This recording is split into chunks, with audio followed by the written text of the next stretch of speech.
they can see the future. They've told me about the mum's truck's going to break down in a week, and they do. And I ask them to show me if they've got any pains. They'll often show me if they are transmuting stuff for their owners. They've seen them in their dreams. And so by the time they meet them, they've got this soul recognition already. And the mum's like feels like they've met the horse before. If they are your soul dog and you're heavily grieving, the chances are they'll come back into your lifetime again. And they've gone from, for example, like a Siberian tiger in their past life, and then now they're like a black house cat, a group of chickens. As soon as they're together in the group, they communicate as a collective consciousness if they're a group species. And then if they're separated, they'll communicate individually. Yeah, dogs will be like quite people pleasy, and if I'm trying to ask them a specific question where we need to get why they're peeing here or something like this, they're like, oh, they try and squirm around it, and I love my mum so much.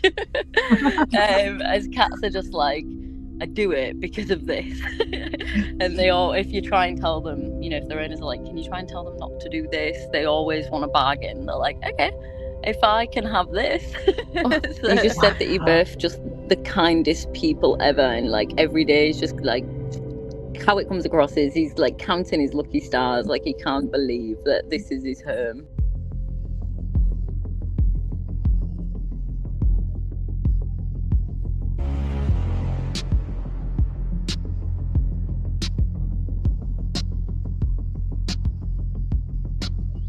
Hello, everybody, and welcome to Ultraminds podcast. And we have a very fun episode today. I'm so excited for this.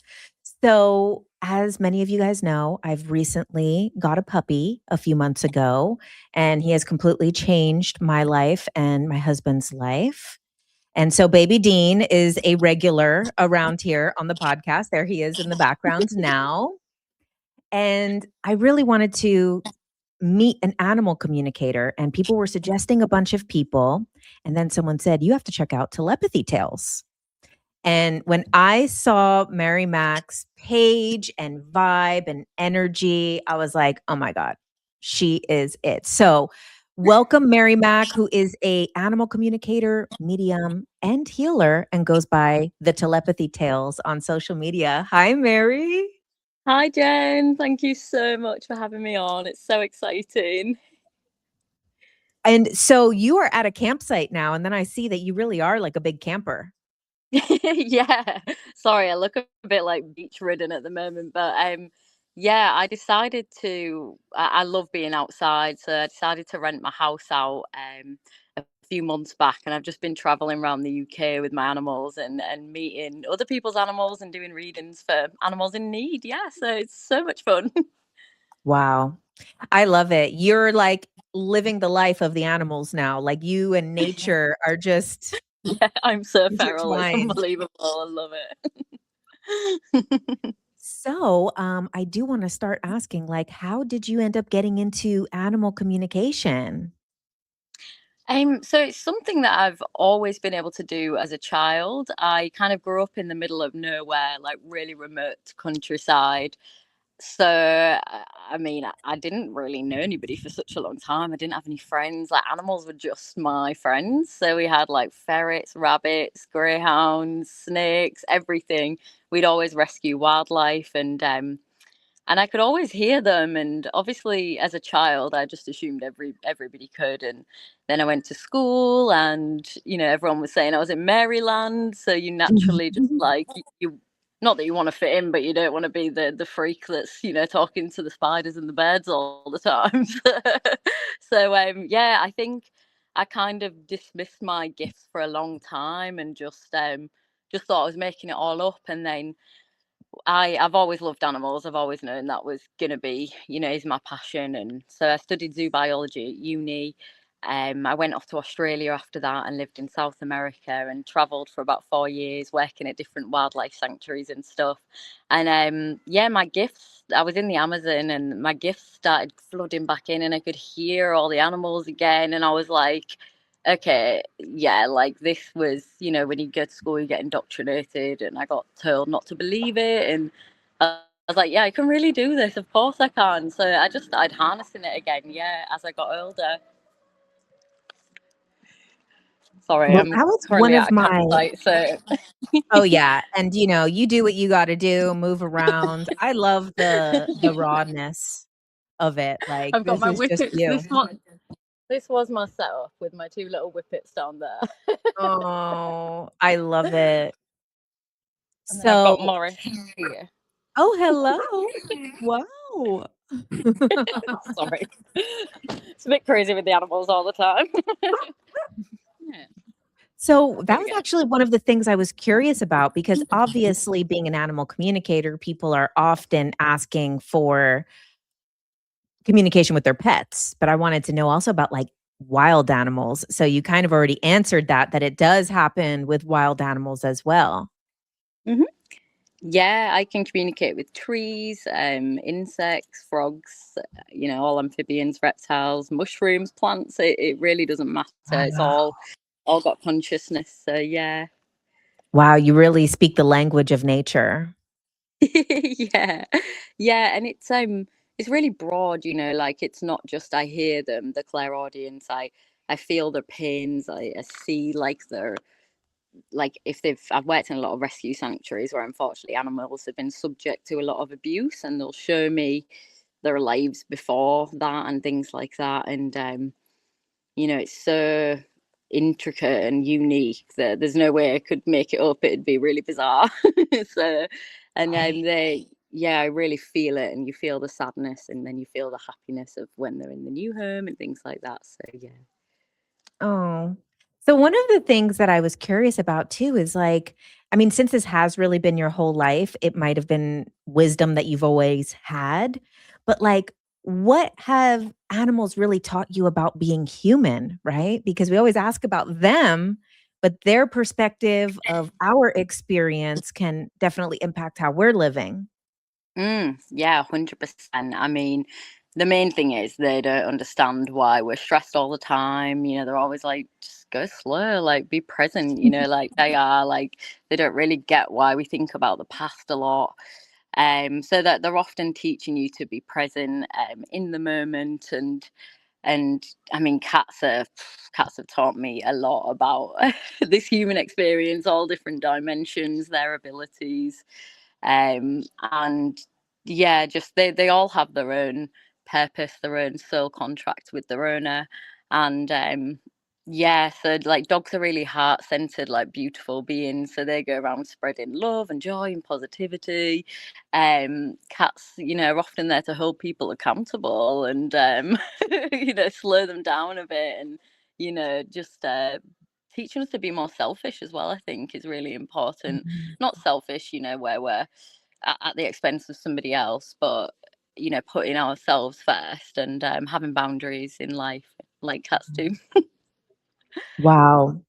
And that was another one of my questions is kind of the difference between communicating with cats versus dogs, because we obviously see the difference between them just as, owners of these different pets, but then getting to talk to them and hear what they have to say must be so different.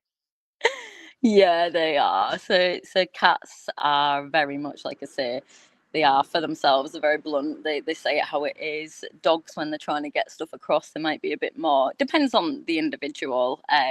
If a dog's had a lot of trauma, they'll be more cat-like in a way, where they're just kind of straight to the point.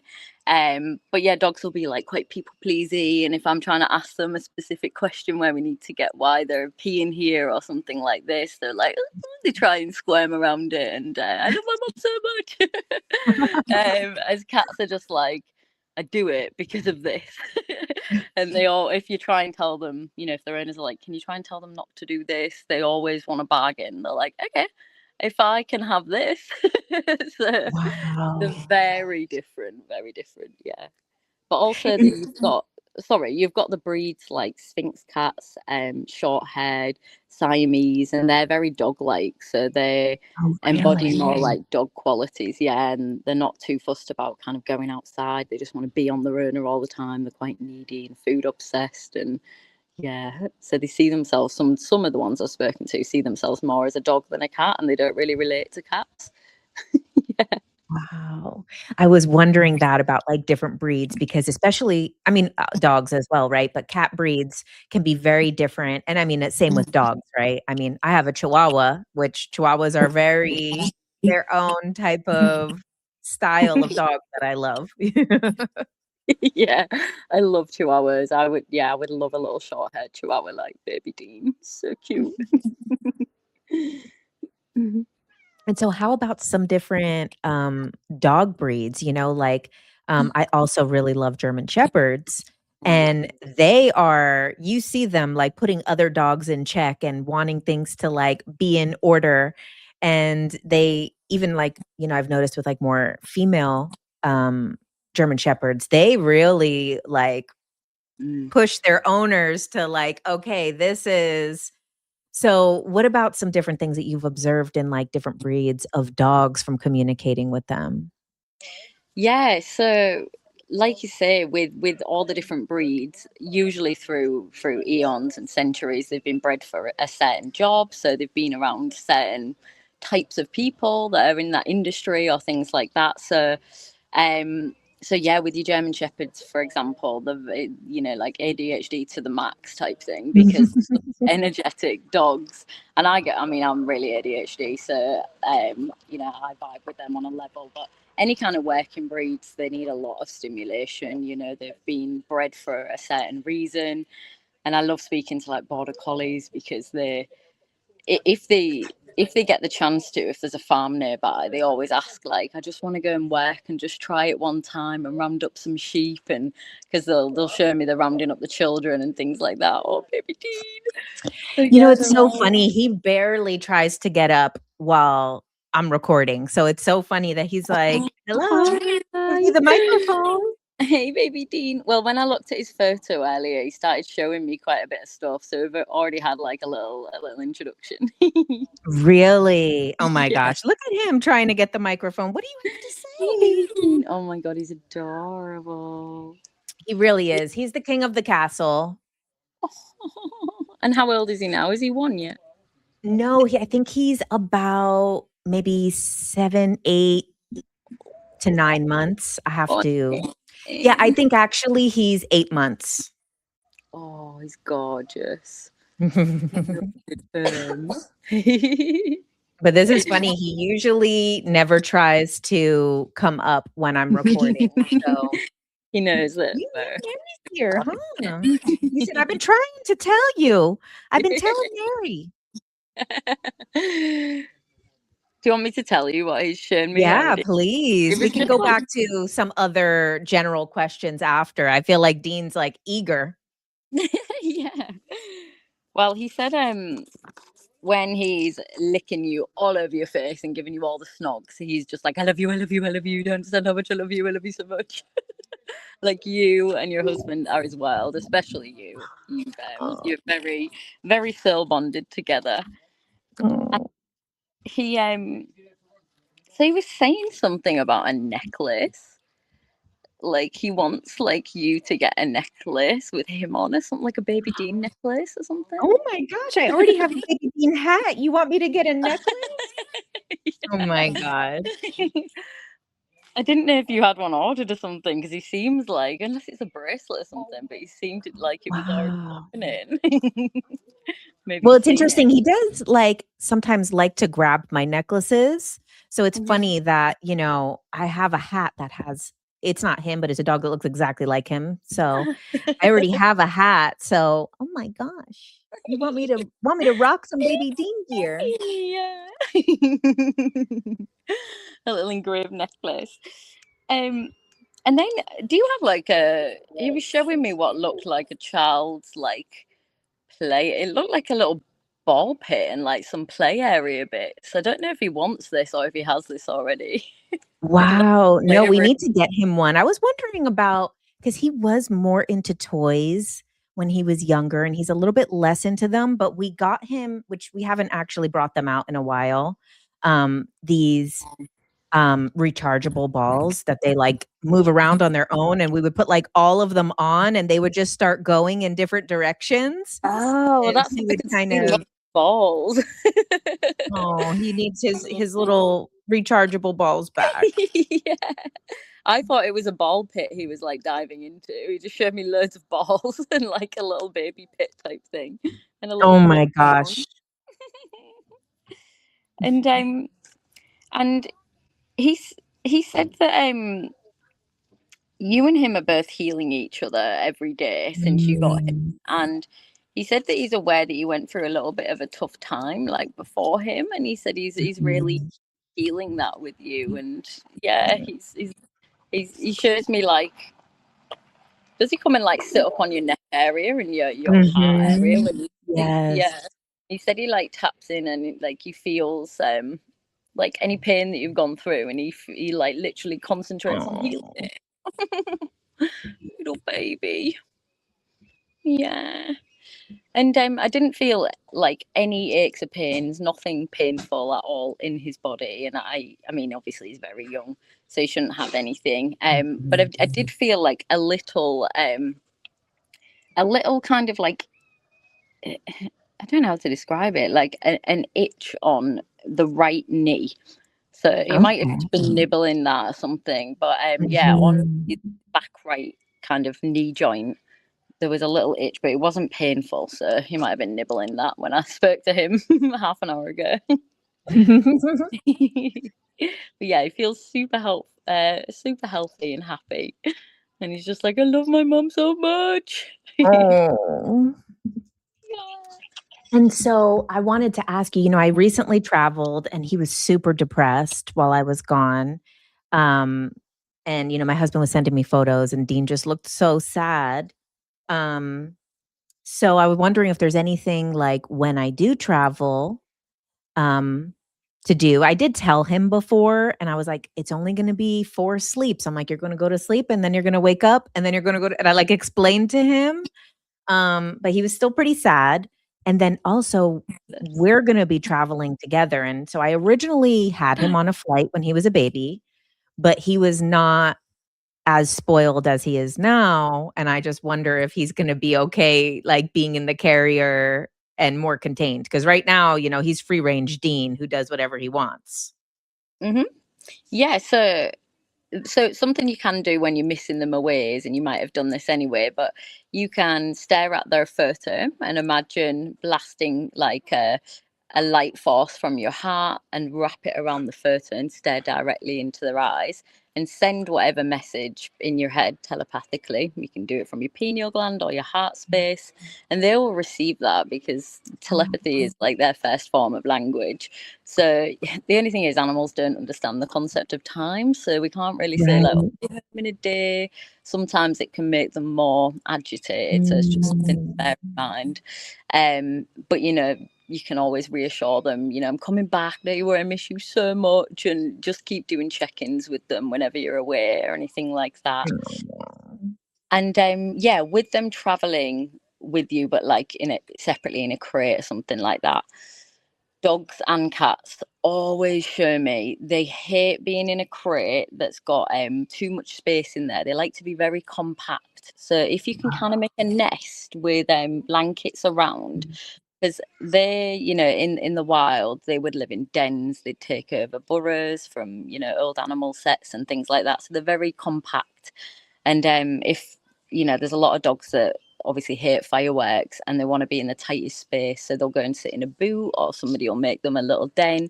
So they often show me if you can put a dark blanket over the top of the crate, so it feels even more compact. But yeah, they really don't like the feeling of flying about the crate, or like, with the movement of the transport. If they feel like they're going to fly forward, they want it to be like a little nest in there so they feel snug. Well, that's good advice, because I would think that they want more space. So I'm gonna like fill it with some blankets and stuff, so that obviously make sure they've got enough space, to stand up and move around and everything. Right, but I would have kept it more empty to give them more space. But yeah, I think that's really good advice. Oh, he's so gorgeous. Okay, let me look at my list here. Okay, so he obviously, like many dogs, is very food driven. And I didn't want to give him people food, but then that barrier was broken and my husband broke that barrier, and now Dean is craved. for people food. And also then my husband feels really bad if we're eating and Dean doesn't get any. So then it like hurts his heart to not give him something. So Dean gets super like crazed about our food. So is there anything that he wants us to know or he needs to know? Yeah. Could you just lift him up to the camera a little bit? You can see his eyes. There he is.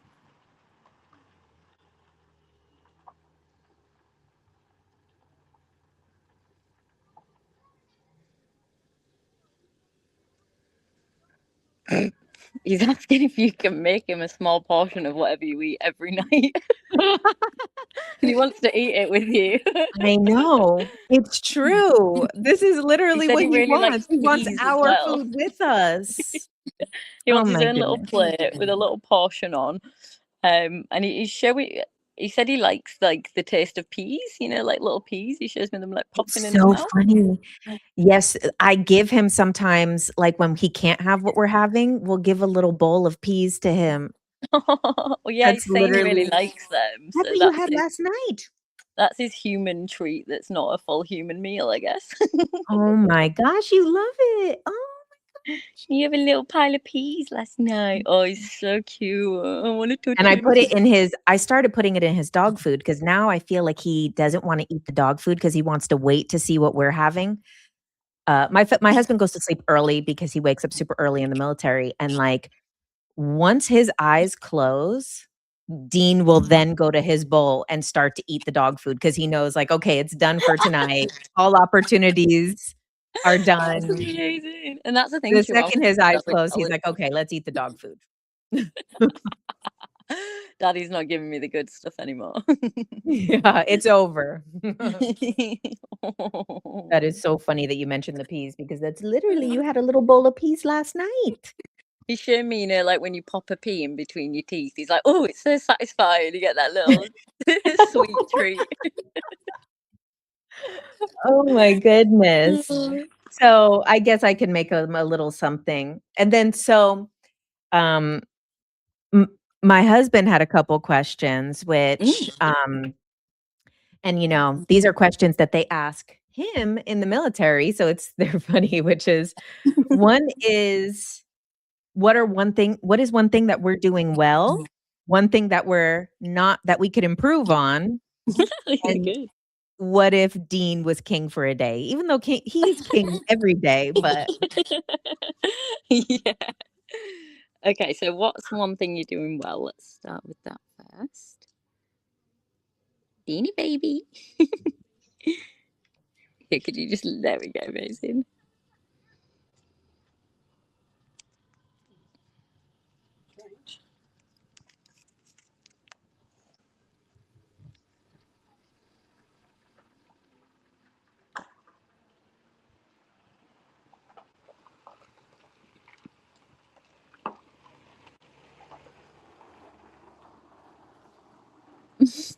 So he showed me kind of like a lot at once. He loves being in your bed. Like that's his favorite thing, like getting upstairs and in your bed. He showed me like I think you've maybe been exploring like this new neighborhood on walks and stuff, and he's loving like sniffing the pavement and peeing all over the new like energetic signatures of all the dogs. And he's like, I love to get the gossip. oh my So yeah, god. really enjoying those little pavement walks that you're going on around the neighborhood. What was the last thing you showed me?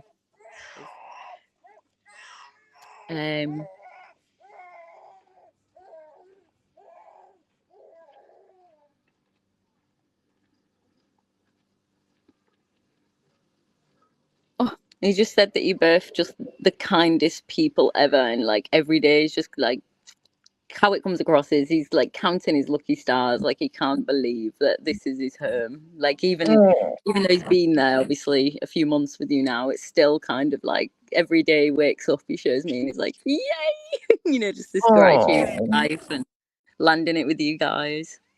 You know, it's so funny you mentioned the walk because so he's litter box trained and then he had never gone outside until we moved here. And then he goes in the yard and he gets so excited about the yard. But for the first time a few days ago, I took him on a walk on a leash. And that was his first time. And he really doesn't like the leash, but he loved smelling around. So it was so interesting is he was very like, I think he doesn't understand the concept of the leash because it's new to him and he has been, he goes in his litter box or he goes in the yard. And so the leash really like annoys him, but then he was excited to like sniff outside. And he was like really just locked in, sniffing hard. Yeah, he's saying now, can we drop the leash? Excellent to me, can't when you're out on the road. Sorry, baby. Oh. Yeah, Okay, is there he's anything we saying need to improve? oh yeah, to improve.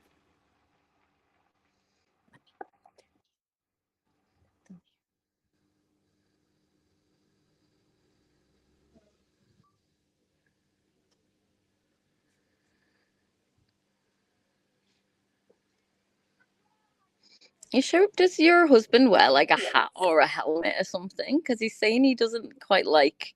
He showed me like a big hat or something, like a big, and he don't. He's freaking him out unless he's saying that he doesn't like people wearing hats in the street. Oh my God, you don't like our hats? But there was like, it looked more like a helmet or something that had freaked him out. I don't know if he's seen a policeman or something, but it looked like, a helmet in uniform. Interesting. Let me just see what else he's showing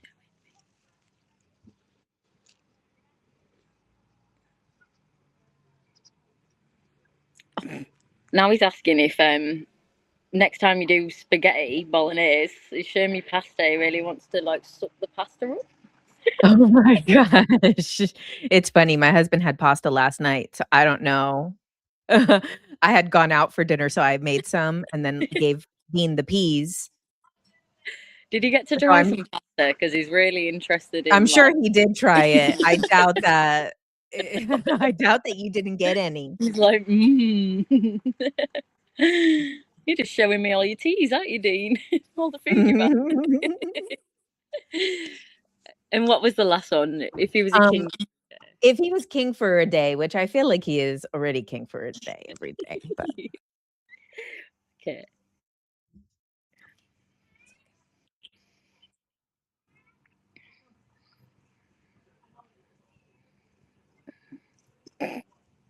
He said he'd be running around the streets free on a leash, with no leash. Well, he said, sorry, go on. We let him outside in the front, but we're just afraid because we have let him out there free range a little bit, but then, we can't really control cars driving by and stuff. So he really wants to go out in the front free. With no leash. He showed me him like bombing around like I'm free. But yeah, otherwise it's like he's saying like he can't fault his life. Like he feels like that king already, just like he said. So he's just so in love with life and you guys. Oh my goodness. And it's so funny, so the way that he's very different with my husband and I. So like sometimes like with me, he's very loving, kissy, wants to cuddle. He's demanding with both of us. His nature is a bit demanding. He gets whatever he wants. But then with my husband, he's like so excited to play.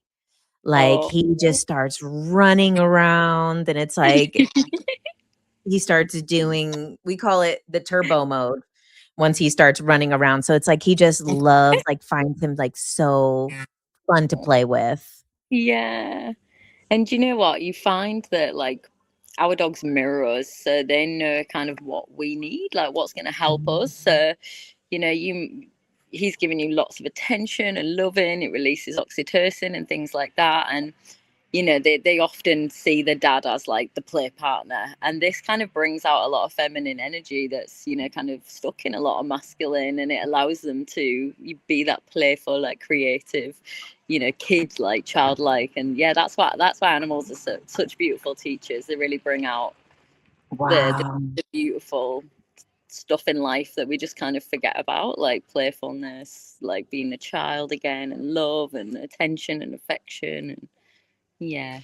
Wow, it's so true because my husband will do all of these different meditations and he always like comes out of the meditation being like, I need more play in my life. I need more childlike. And being in the military and all of this, it's just hard to be that person. And then there's routine and day-to-day stuff. So then it was funny the way that like he had kept calling that in and saying like, that's what I need to do. That's what I need to do. And then Dean comes into our life and Mia to play. loves playing with him. Oh, that's the thing. Like any of our manifestations or anything that we want, our animals manifest it for us as well. So they experience and feel all of our thoughts, any past traumas, anything like that. So if there's anything we want to harness and embrace in ourselves, they will teach us. Yeah. And so let me see, is there anything else that he wants us to know? I mean, I know he loves eating worms. If we try to get him to not eat the worms, he just swallows them Maybe whole, that's so I can't spaghetti you stop him. showed me. Look it up. Yeah. See if there's anything else that he wants you to know. Okay, let's have a looky, little Dean. Baby Dean.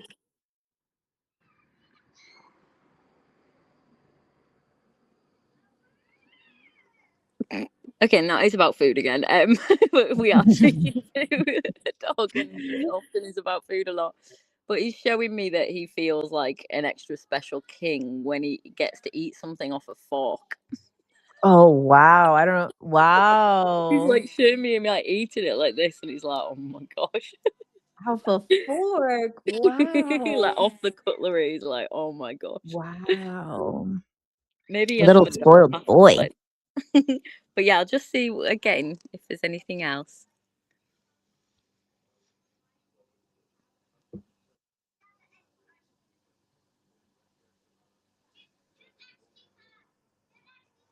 Okay, so he's like, he obviously hasn't done this, but it feels like he's really looking forward to it. But he wants to. I don't know if this is a thing in America. Obviously, I'm British, but he wants to go out like shopping with you, and he shows me him like in the front of a shopping cart. Like he wants to be ridden around and get all the attention off the people. So if you've thought about doing this, he's really excited for it. It's funny. I forgot that I wrote that down as something to ask because I originally wanted to take him everywhere with me. And then when we were during our move, I had him in a carrier and he fell out of the carrier and it was a really hard fall and it like traumatized me. I don't know if he even remembers because it was like but for me, I was traumatized and then I was kind of afraid to take him out, but I did take him actually in a shopping cart before and took him through Walmart and he loved it. So I just got him a stroller and I was one of the things I wanted to ask, like taking him places, is he going to be, good to go in his stroller? Because then it's contained and I know that it's like safe compared to the carrier that I had him in. Yeah, he's super excited. Like this is the confirmation that he's like, yes, yes, yes, let's do it. And he very much wants to be. Like, I wouldn't worry about that. I know it's horrible. We feel so much guilt, but honestly, like, I don't know a single person that's had a puppy and not dropped them when they're really young because they're so wriggly and squirmy and they're like so top heavy. And I've done it with mine, and because the whippets, I thought that every bone in the body was gonna break, and you're like, oh my god. But yeah, things like this, the fear can set in, and we can. But honestly, he's in his prime now, so it's time to get him out there. He wants to be fussed by. He wants the attention from all the people. Because I think he got some that time you took him out, and he's like, Oh everybody yeah. loved me. Everybody in the whole store couldn't take it. They were looking like nobody could get enough. He loved it. Okay. We'll take you back to the stores. He's like, I'm ready to shop. Let's go. And, I'm sure he would rather come with me than stay here. We just recently started having him free range. So we used to have him in his playpen contained when we left. And then just recently, while I was out of town, since he was going to spend more time alone, we started letting him be free in the house. And he seems to be good. Yeah, he's really, really happy. He's saying that he's saving up his peas for outside there, so be careful with that because he's getting really excited. So you might see him like holding it a bit more and not going in the litter. Right. No, it's true. He hasn't gone as much in the litter. And now he wants to go outside more, but then he goes outside and looks inside like, I thought you were going to come with me. So then he doesn't want to go alone outside. So then he waits. Like, come on. Yeah, he wants me to go out there with him into the yard. Yeah, literally. Oh, look at him. Just okay, so I think I'm gonna, unless there's anything else that you feel called to share or anything, then I think I'll kind of move back to general questions that could be beneficial for everybody with pets and all of that. Yeah, definitely. Sorry, I'm just having to move about a bit because some of the people have joined the Wi-Fi and Morris is here. A chihuahua and a sphinx on our shoulders. Love it. I'm gonna have to screenshot this. But yeah, I'm happy to. Well, we'll just see if there's anything else he wants to say. Okay. Anything else, baby Dean?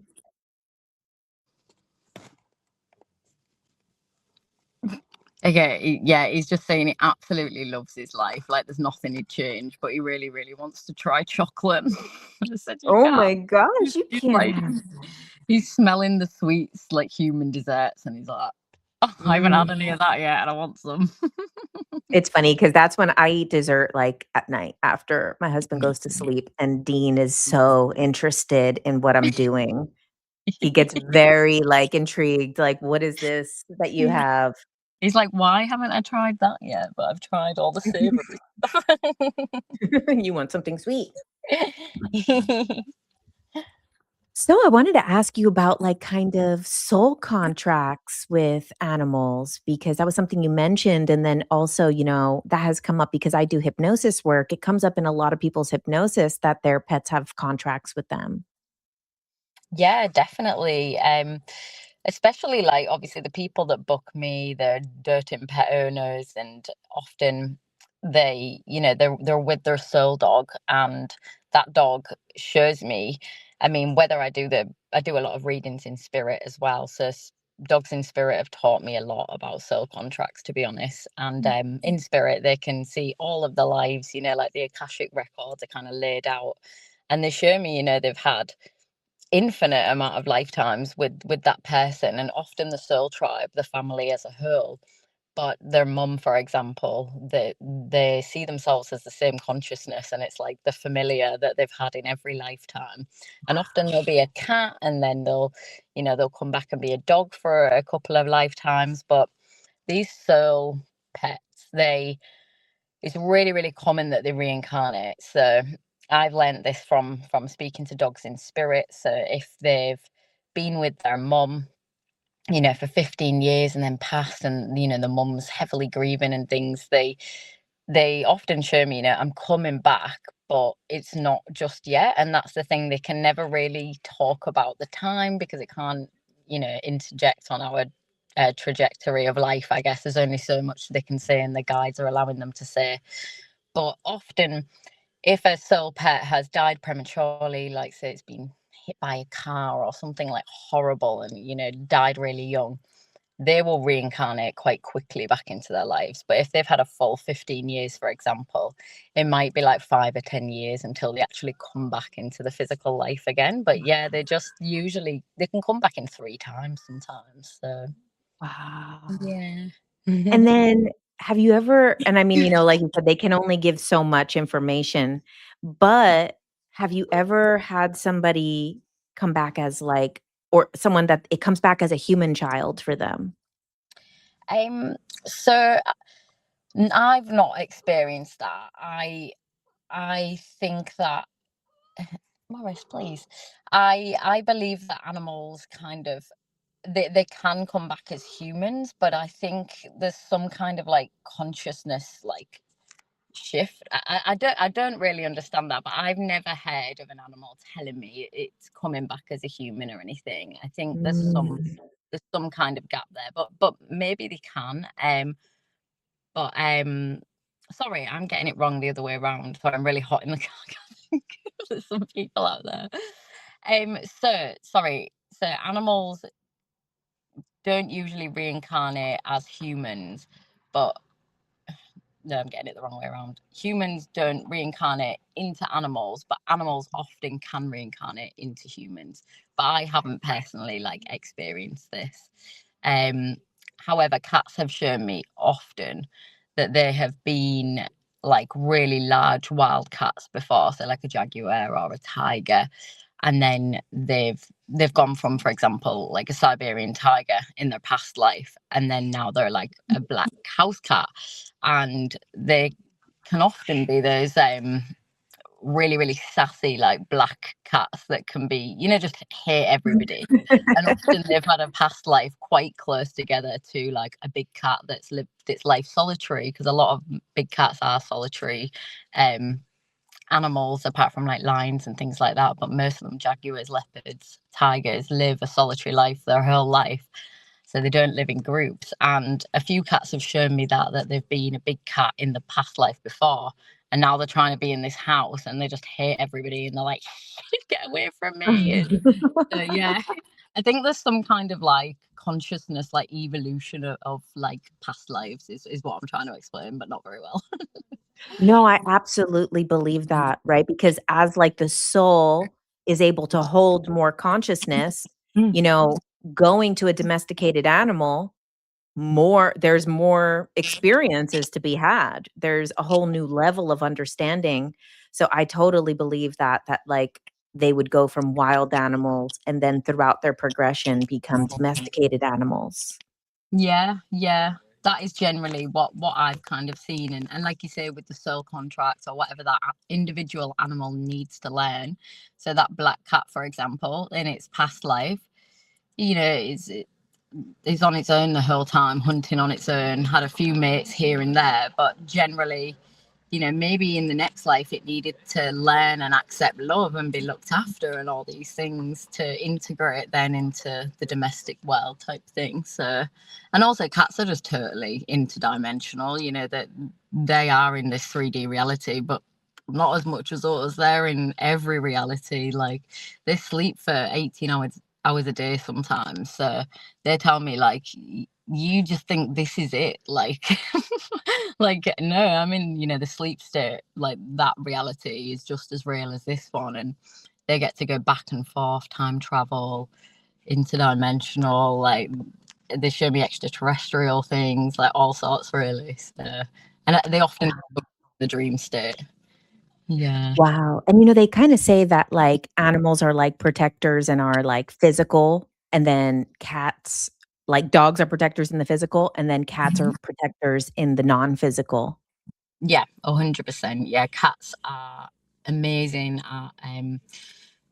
at transmuting negative energies. So any energies in the environment, whether it be a wild, you know, cat or in a household, they're really really good at transmuting these energies quite quickly and healing pains and healing trauma in people.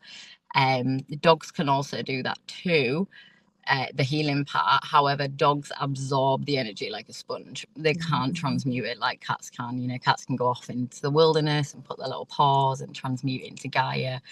Dogs can do that, but at a much slower rate. And that's why when we see dogs kicking off in the street and they're like, you know, really, often their owners are carrying a lot of anxiety and they are just like a sponge absorbing it, and they're like, oh, and then yeah.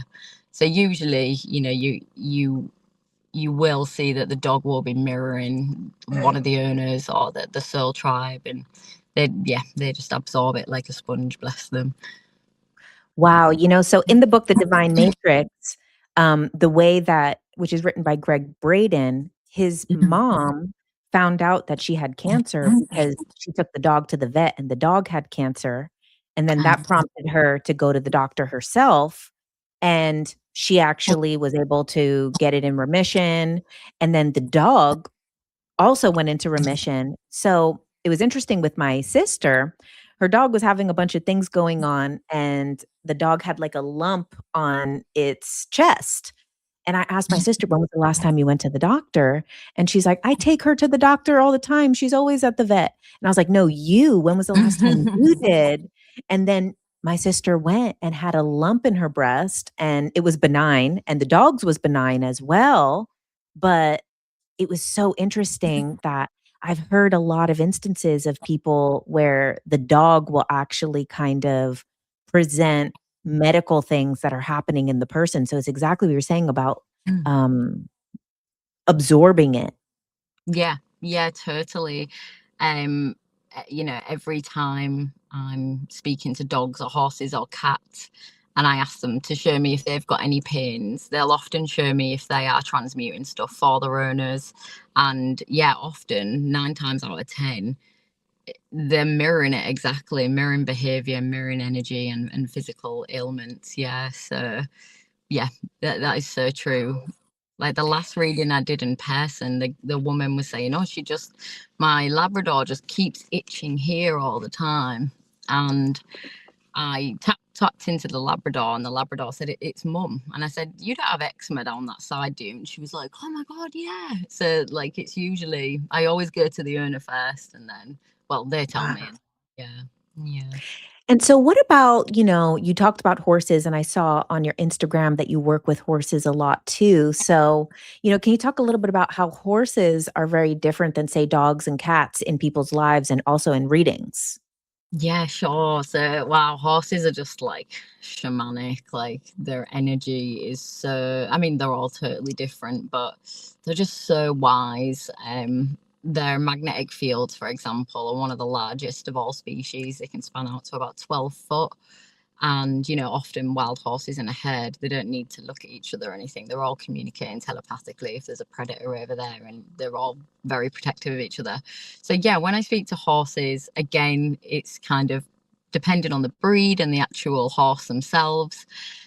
Like shy horses, for example, oh my God, like they are some of the calmest, sweetest, like beings. And again, really powerful in the dream state. A few of them have often shown me before they've been rescued by the forever mum, they've seen them in their dreams. And so by the time they meet them, they've got the soul recognition already. And the mum's like, feels like they've met the horse before, but the horse already has seen them. So it's like precognition.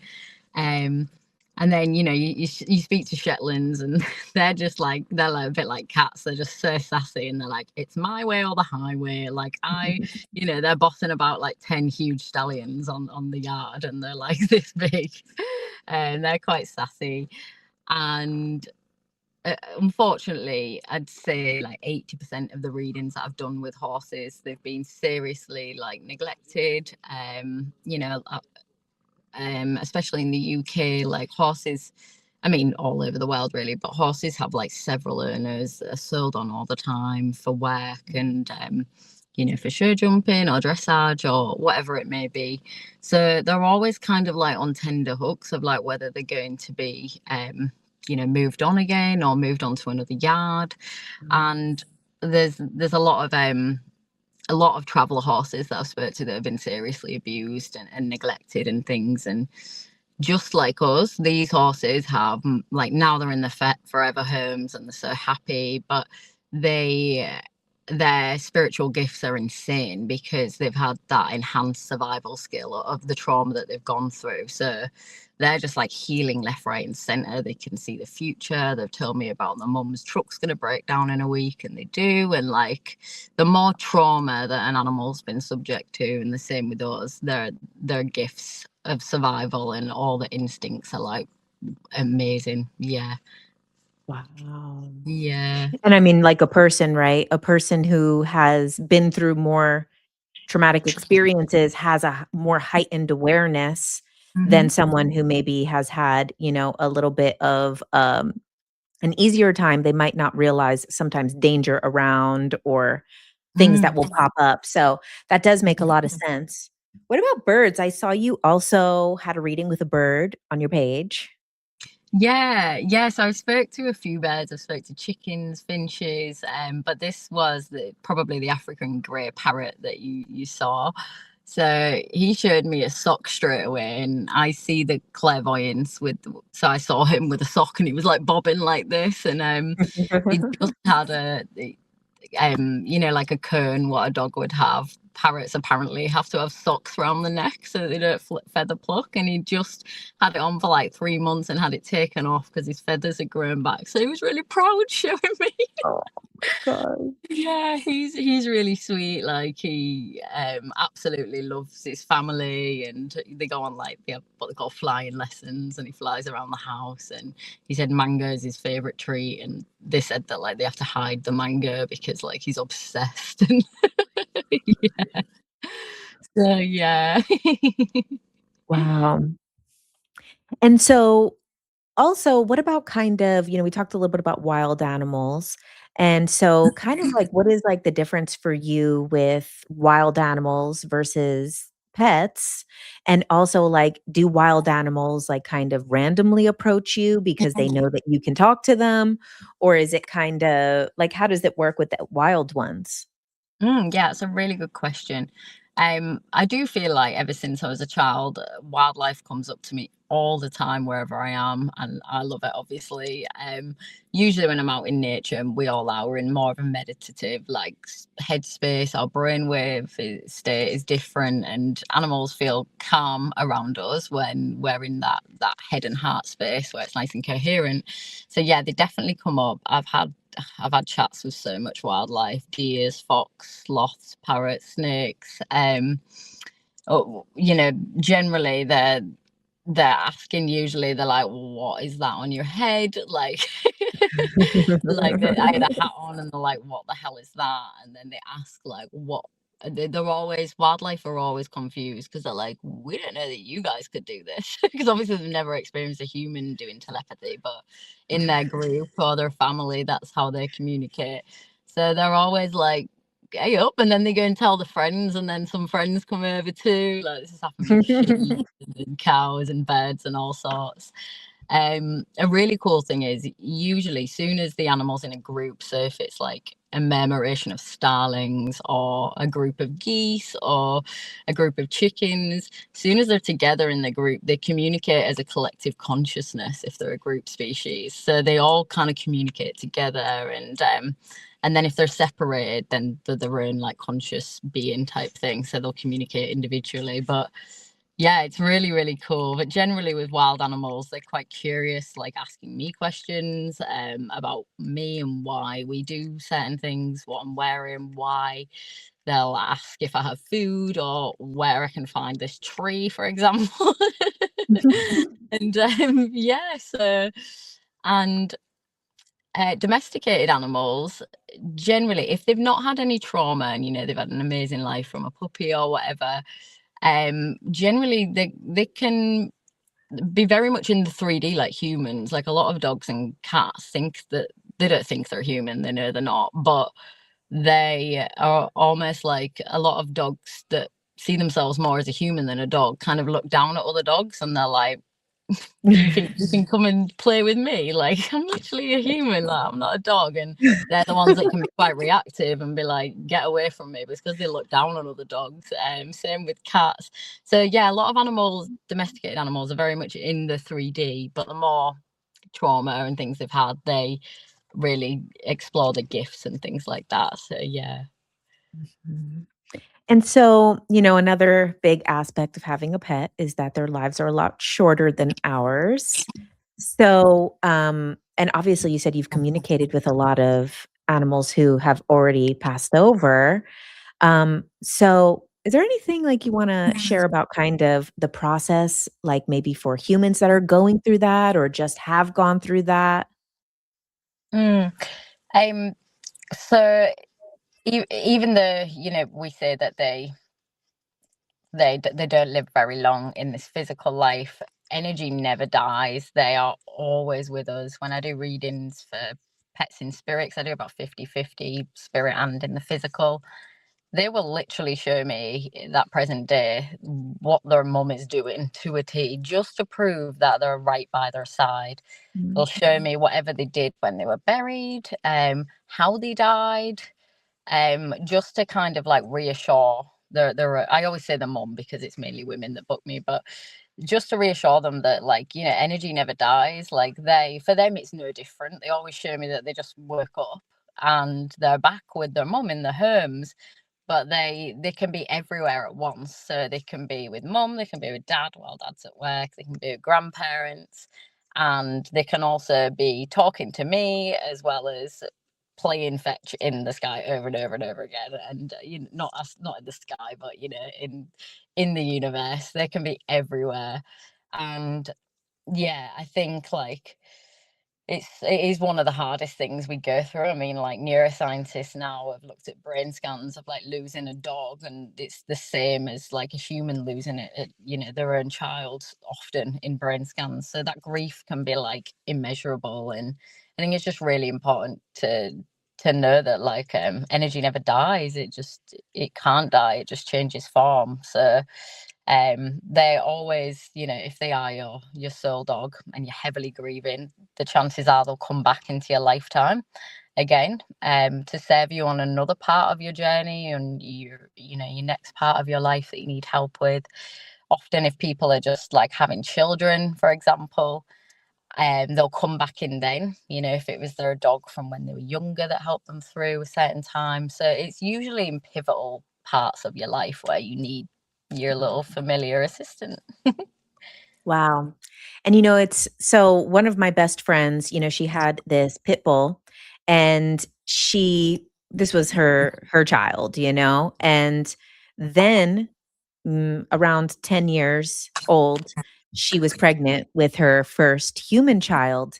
And the dog was, you know, he was declining in his health. He got bit by a snake, and it was, you know, really, really, his health was declining after the snake bite.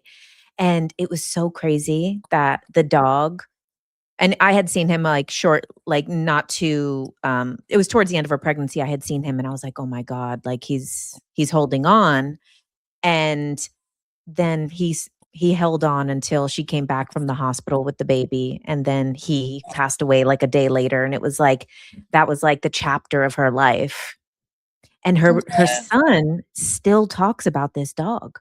So we feel like her son like is interacting with the dog in the non-physical, because her son only met him one day of the first day of his life. Yeah, yeah. Still always brings this dog up and like mentions him. Even when I go visit, he's like, well, you know, Heisman's not here anymore, and like starts telling me about him. And it's so wild. It was like he was for that chapter of her life and really stayed and as long as he could to like close out that chapter with her. Yeah. Do you know, I've heard that story like maybe 50 times, where they always hang on, and then the child's born and then they pass, and then maybe they come back in when the child is now a teenager and it's really difficult times, and the mum needs, you know, them back. They're leaving the house or something like this. So yeah, I mean, I had a shit that passed away on her mum's 50th birthday, which was like that reading was crazy. And it's often, like you say, they've really led them through a really, you know, whether it be difficult time or a time of learning, you know, time of family, of getting married, or whatever it may be. So yeah, it's crazy. Another thing I will say for people, if they are grieving their pets in spirit always show me, if you can get by a beach or get in some, like, do some wild swimming or move in water. They always say how moving water is structured and it's the best thing to wash off grief, and you can just do this. And they always show me, do this and you'll like literally, it'll really help you transmute that grief and wash it off in Wow. yeah. It's incredible. In the hypnosis work that I do, a lot of times for holding on emotions, the higher self will tell people to go to a body of water. And even if they can't get in, just walk near it, and that the water will help move these kind of stuck emotions that they're still holding on to. Yeah. Oh, wow. So you've had that as well. That's really interesting. Yeah. Yeah. Yeah. And it's like And it was water, interesting about water. the past life thing too, because that has come up in hypnosis as well, that people have said that they've had the dog in past lives. So you also said that they come multiple times in this life and other lives. Yeah, yeah. And they can come back as different animals sometimes. I've seen a dog come back as a horse. Generally cats will be like, I'm not coming back as a dog, but sometimes it's not up to them. They have to learn a lesson and be a dog sometimes. And yeah. So Mary, thank you so much for coming on and doing this in the middle of your camping. And Okay. so I wanted to ask you about people who want to book a session, because when I clicked on your Instagram, I didn't see like a link there that you use. So Yeah, you could share a link with us or a way to do that. yeah, I'm not a very good business person, to be honest. I have my email, so it's thetelepathytales@gmail.com, and I ask everybody to email that email address and send over. Generally, people DM me on Instagram. That's how I book people in. But I have somebody working for me and doing admin at the moment, so she's putting everybody on a wait list for the Telepathy Tales email.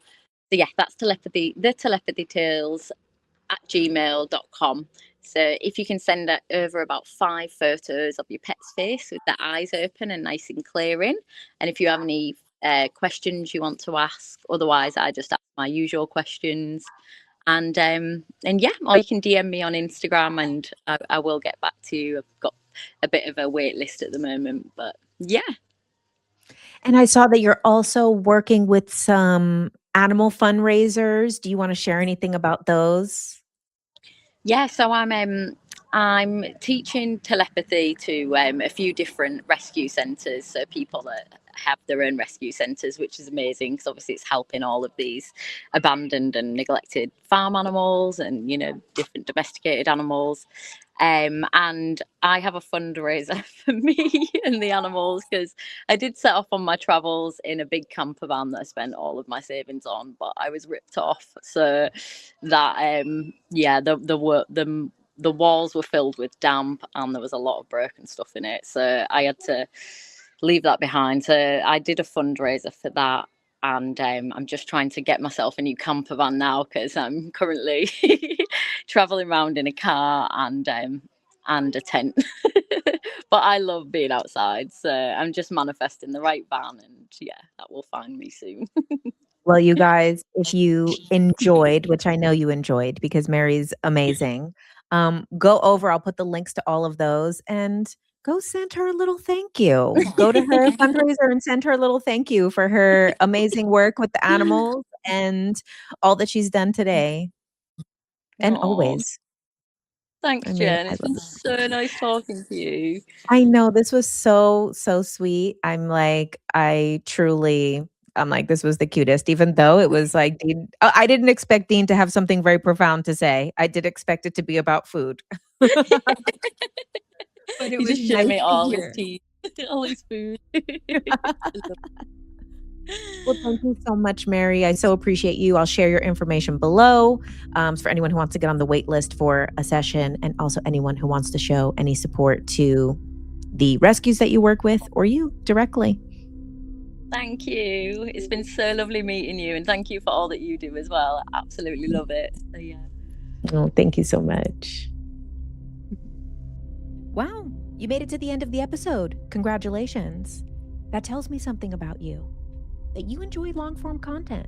So I think you might enjoy this YouTube channel. You might want to like, subscribe, because that's what we do around here. On Ultraminds podcast, we do long form conversation with some of the leading minds in spirituality, consciousness, astrology, and more. But every Tuesday night, what we do is a Tuesday night live where I do a solo long form conversation, interacting with the comments, answering questions.